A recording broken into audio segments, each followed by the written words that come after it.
மேகம் திறந்து வந்து மண்ணில் இறங்கி வந்து மார்பில் ஒளிந்து கொள்ளவாவா.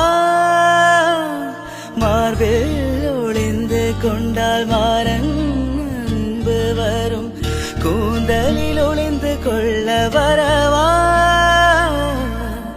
என் கூந்தல் தேவன் தூங்கும் பள்ளி அறையா அறையா, மலர் சூடும் வயதில் என்னை மறந்து போவதுதான் முறையா.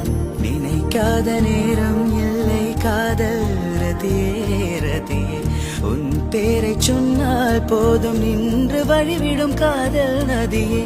என் சுவாசம் உன் மூச்சு, உன் வார்த்தை என் பேச்சு, 5-6 நூற்றாண்டு வாழ்வோம் என் வாழ்வா. மலர்களே மலர்களே இது என கனவா.